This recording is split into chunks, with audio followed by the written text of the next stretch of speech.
இன்றைய தினம் முதலாவதாக நாம் சிந்திக்க இருக்கின்ற வினாவானது புதுக்கோட்டையிலிருந்து பாலா அப்படிங்கிறவர் கேட்குறார்.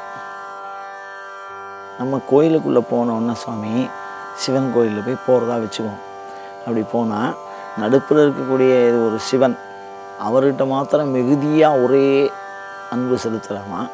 அப்படி இல்லைன்னா ஒரு சிவன் கோயிலில் பார்த்திங்கன்னா நந்தி இருக்குது, அம்பாள் இருக்காங்க, சூரியன், மற்ற சாமி, விநாயகர், முருகன், சண்டிகேஸ்வரர், பைரவர், நவகிரகம், இந்த மாதிரி ஏகப்பட்ட சுவாமி ஒரு கோயிலே இருக்குது.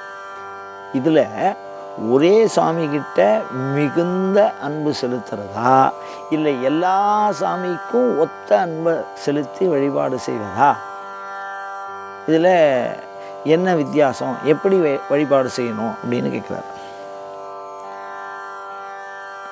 அனுபவத்துப்படி பார்த்தோம்னா நம்ம ஒரு 2-3 அடியார்களை பார்க்கிற பொழுது கொல்லேன் குடிகெடினும்னு சொல்லுவார்.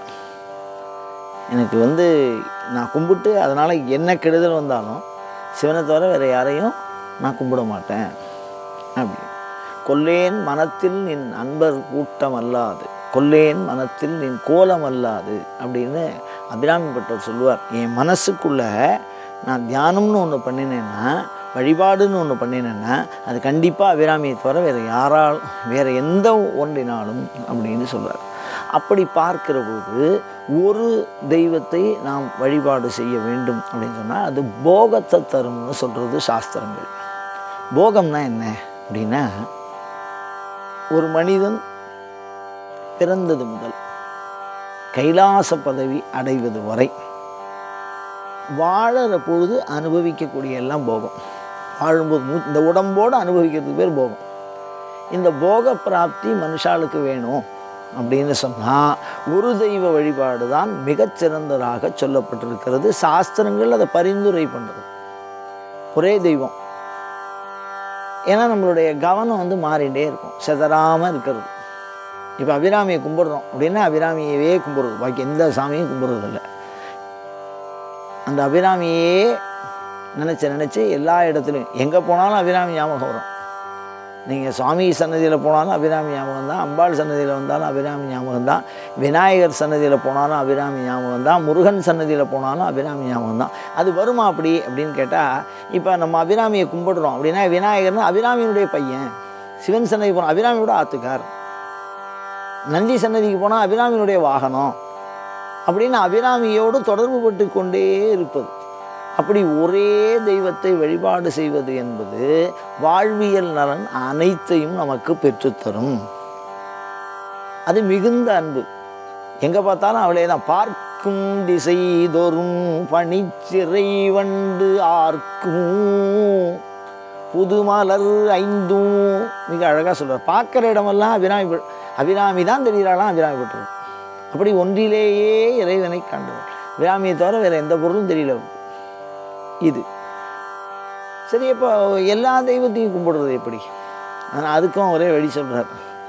என்னென்னா, பைரவி பஞ்சமி பாசாங்குஷை படை பஞ்சபாணி இன் சொல் உயிர் அவி உண்ணும் உயர் சண்டி ஒளிரும் கலா வைரவி மண்டலி சூலினி, சில பேர் சொல்லிட்டே போகிறார்.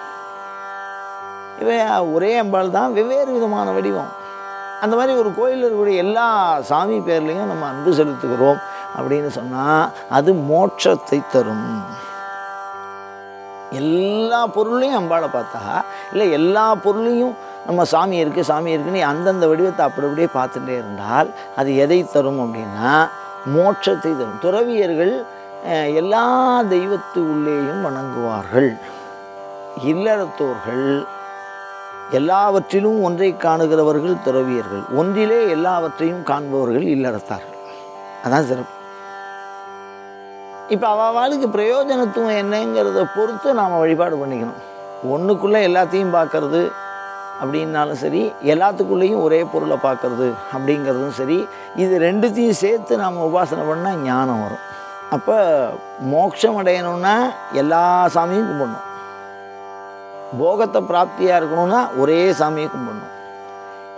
இந்த ஒரு சாமிக்கும் அந்த எல்லா சாமிக்கும் சேர்த்து நாம் கும்பிட்டோம்னா ஞானத்தை தான் கொடுக்கும். இறைவனை பற்றிய அறிவை நம்முள்ளே வரவழைக்கும். அதனால் பயன்பாடு சார்ந்து தான் இந்த வழிபாட்டு முறையானது அமையும். ஒன்றில் ஒன்று சிறப்பானதும் ஒன்றில் ஒன்று தாழ்வானதும் இல்லை. அது யார் கும்பிடுறாளோ அவளுக்கு என்ன தேவையோ அதை பொறுத்து அமையிறது. வாழ்வியல் தேவை வேணும் அப்படின்னா ஒரே சாமியை பிடிச்சிடும், வேறு எந்த சாமி காலையும் பிடிக்காது. அந்யஸ்மாத் சரணம் நாஸ்தி துவமேவ சரணம் அவன். வேற ஒருத்தர் காலை பிடிக்க மாட்டேன், ஓன் காலை விட மாட்டேன் அப்படின்னு பிடிச்சிக்கிறது ஏதாவது ஒரு சாமியை. அது எந்த சாமியாக வேணாலும் இருக்கட்டும். இந்து மதத்திலே சூட்டப்படுகிற ஆயிரக்கணக்கான உருவங்கள் சிவபெருமானுக்கு இருக்குது. அது எந்த ஒரு அர்த்தநாரியாக இருந்தாலும் சரி, காட்டேரியாக இருந்தாலும் சரி, இல்லை முன்னடியானாக இருக்கக்கூடிய வீரனாக இருந்தாலும் சரி, முனீஸ்வரனாக இருந்தாலும் சரி, அதை பற்றி இல்லை. அந்நியஸ்மான் சரணம் நாஸ்தி. வேற ஒருத்தர் காலை பிடிக்க மாட்டேன், உன் காலை விட மாட்டேன் அப்படின்னா ஒரு மனிதனுக்கு ஆயுளில் உள்ள அனைத்து தேவையும் நிவர்த்தி ஆகிடும். அதில் எந்த விதமான சந்தேகமும் இல்லை. ஒரு தேவதைக்கு ஒரு ஆயுசை கொடுக்குற வல்லமை இருக்குது. அது ஆயுசுக்கும் தேவையான அனைத்து சௌக்கியத்தையும் கொடுக்கக்கூடிய வல்லமை இருக்குது. அதே சமயத்தில் எல்லாத்துக்குள்ளேயும் ஒன்றை பார்க்குறோம்னா ஞானி, சன்னியாசி. அப்போ இது ரெண்டுத்தையும் தெரிஞ்சுக்கணும் அப்படின்னு சொன்னால், இரண்டுக்குள்ளேயும் இறைவனை பார்த்து பழக்கப்படுறோம் அப்படின்னு சொன்னால் ஞானத்தை கொடுக்கும். அப்போ பயன்பாடு சார்ந்து அதை நாம் புரிந்து கொள்ள வேண்டும்.